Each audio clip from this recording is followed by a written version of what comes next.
విజయ డైరీకి ఉమ్మడి పశ్చిమ గోదావరి జిల్లా పాల ఉత్పత్తిదారుల సంఘం 10 లక్షల విరాళాలు అందించారు. కృష్ణా మిల్క్ యూనియన్ కు బుడమేరు వాగు వల్ల ముంపుకు గురై 70 కోట్ల నష్టం జరిగిందని, ఇప్పటివరకు తమను ఆదరించిన విజయ డైరీని ఆదుకునేందుకు జిల్లాలోని పాల ఉత్పత్తిదారుల 10 లక్షల విరాళం ప్రకటించినట్లు ఉమ్మడి పశ్చిమ గోదావరి జిల్లా పాల ఉత్పత్తిదారుల అసోసియేషన్ అధ్యక్షులు గంటా నాగేశ్వరరావు అన్నారు. ఈ మేరకు నల్లజల్రలోని యూనియన్ కార్యాలయంలో ఆయన వివరాలను వెల్లడించారు.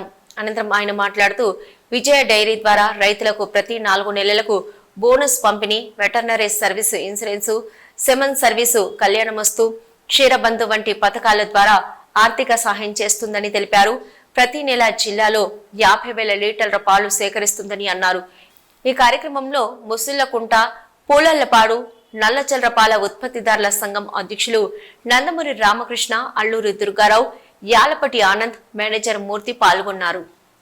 కృష్ణా జిల్లా మాకు అన్ని విధాలు కూడా మొదటి నుంచి కూడా కళ్యాణ మస్తు కానీ 50,000 చెక్కులు కానీ, తర్వాత 3 సంవత్సరానికి 3 సార్లు బోనస్ పెట్టడం కానీ, ఈ శ్రమల దగ్గర నుంచి అన్నీ కూడా వారితో పాటు చాలా బాగా చూస్తున్నారని చూడాలని కూడా. అయితే ఇప్పుడున్న ఉత్పత్తులను బట్టి వచ్చింది విజయవాడ ఫ్యాక్టరీ మునిగిపోవడంలో చాలా ఇబ్బంది అయ్యింది. అయినా సరే మాకు ఇన్వాల్వ్ చేస్తున్నారు కాబట్టి మనకి చైర్మన్ గారు చాలా గొప్ప చేశారు. మాకు ఇంచేదంటే అక్కడ ఫ్యాక్టరీ కడుతుంటే మొట్టమొదటిలేదన్నా ఆయన ఫ్యాక్టరీ కట్టడం వల్ల ఈ రోజున ఉద్యోగస్తులు కానివ్వండి, యూనియన్ కానివ్వండి, అధ్యక్షులు కానివ్వండి, ఎవరు కూడా తలకాయ ఉంచుకునే పని లేకుండా తలకాయ ఎత్తుకునే పరిస్థితి వచ్చింది. ఇంచేదంటే ఈ పాలన్నీ ఎక్కడికైనా పంపాలి, ఈ 4 రోజులు అంటే జరిగే విషయం కాదు కదండి. దాని గురించి మేము కూడా చైర్మన్ గారు మొన్న కలిసి వచ్చామండి. మాదేదో ఈ హెచ్చగొడాలో వృధా భక్తిగా మేము కూడా ఏదో ఫ్యాక్టరీ మునిగిపోయి చాలా లాస్లో ఉంది అంటే లాస్ అంతా చేస్తానంటే ఇంకోటి చేయాలన్నా మా వాళ్ళకి అయ్యేది కాదండి.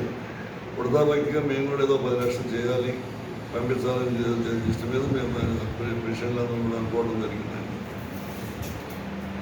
అదండి ఉన్న విషయం.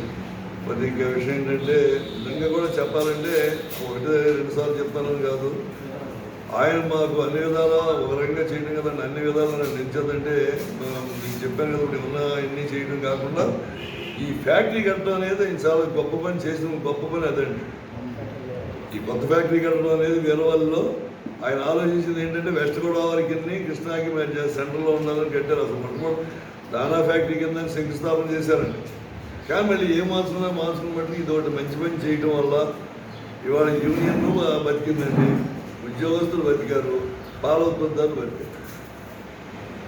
అందరూ కూడా లేకపోతే వాళ్ళ ఉన్న పరిస్థితి ఏంటంటే పాలు ఏం చేయాలి, అసలు ఎలా చేసుకోవాలి ఏంటి అనేది కూడా అసలు ఆ తలనొప్పులు ఎవరికీ లేకోకుండా చాలా బాగా జరిగింది.